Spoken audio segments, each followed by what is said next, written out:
Hello, everyone, and you are welcome to another episode of She-spire Diaries. Of course, this is where we talk about women in business, the challenges they face, and of course, how they can solve these challenges. I remain your host, Olaya Anolu Quinsley, and on today's episode, we're going to be looking at something really critical. A very sensitive topic that people don't like to talk about very often. And I would like to title that topic Financial Independence for Every Woman.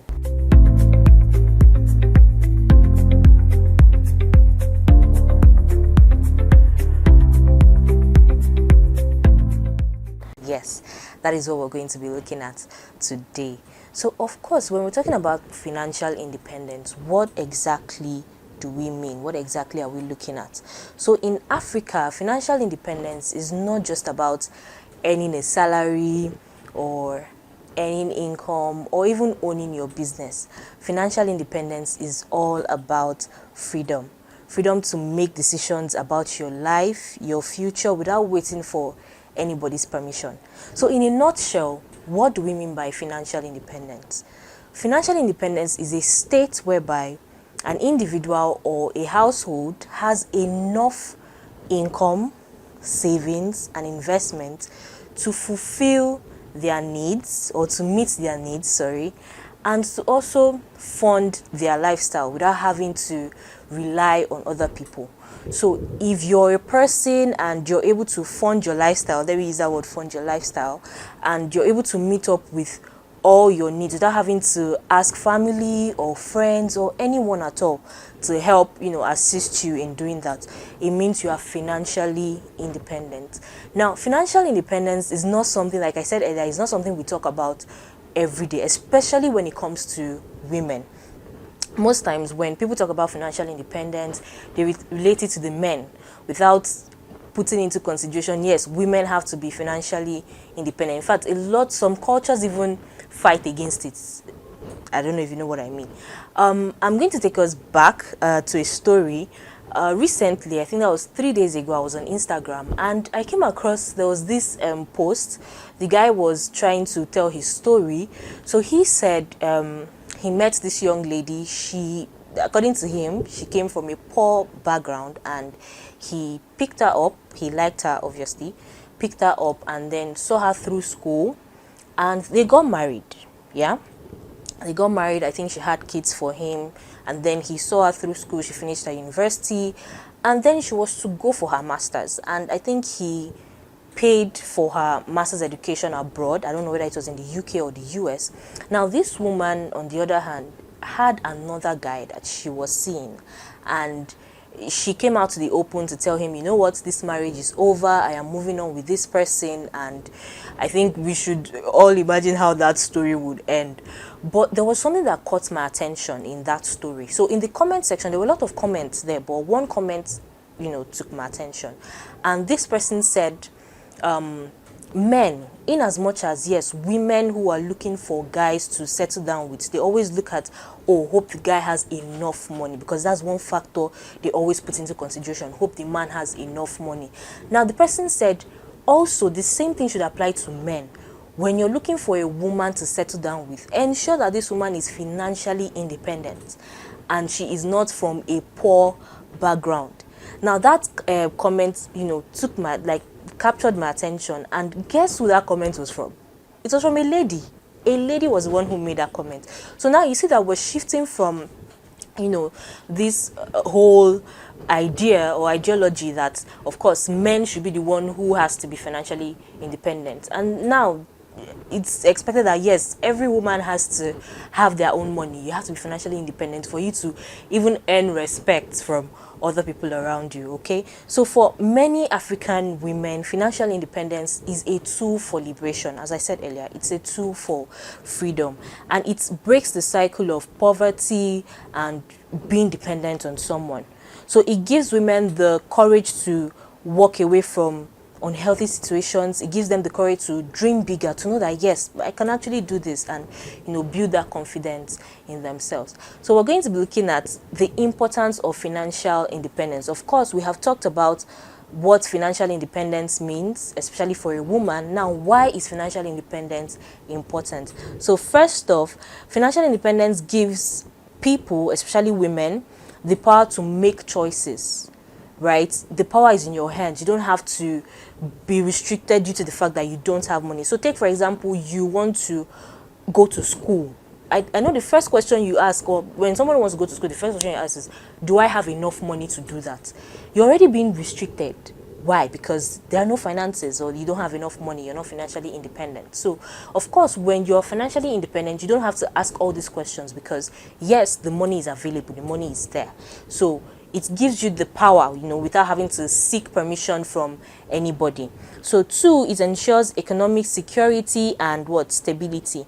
So being financially independent, it protects you from unexpected challenges. So when you have your own money and you don't have to rely on other people, of course it protects you from, we call it, unforeseen circumstances. Of course, in life there are going to be challenges that you don't account for, or you don't hope to happen, but it's going to happen. And how do you address, or how do you solve those problems if you're not financially capable?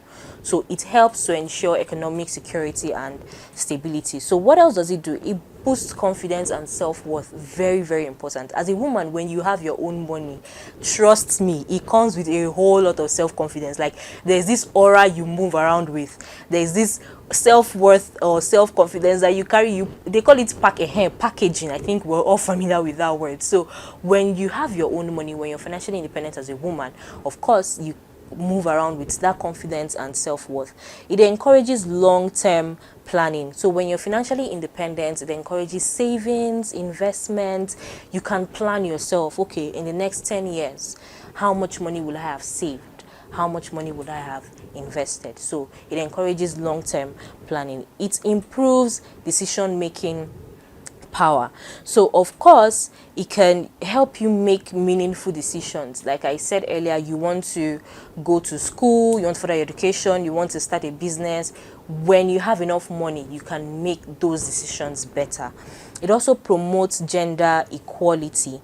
So in many societies, like I said earlier, sometimes there's some cultures that don't even allow women to, let me in quotes, have their own money. Yes, so but being financially independent, of course, it encourages gender equality. So as a man, as a woman, regardless, you need to have your own money. And lastly, it supports entrepreneurship and innovation. So when you have your money, you're not constrained. You can be creative. What am I doing next? What business can I do? What can I start? And you're not constrained by not having enough money. So having said all of this, we're going to be looking at how to become financially independent, especially as a woman. How do I become financially independent? Number one is to gain financial literacy. I think in one of our episodes we have talked about getting financial literacy, right? So it is very important that as a woman you have that knowledge when it comes to finance. So learn how money works, read books, listen to speakers when it comes to finance. So there are a lot of books that you can actually read when it comes to financial literacy. We have The Psychology of Money by Morgan Housel. I hope I'm getting the pronunciation right. We have Rich Dad, Poor Dad. I'm very sure everyone has heard about Rich Dad, Poor Dad.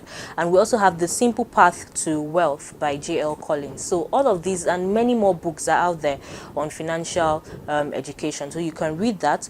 Number two, develop multiple sources of income. Very, very important. So in this day and age, of course, you cannot just rely on your job, right? Let me just put it out there. You cannot rely on just your job. So you need to have multiple sources of income to help you to be financially independent.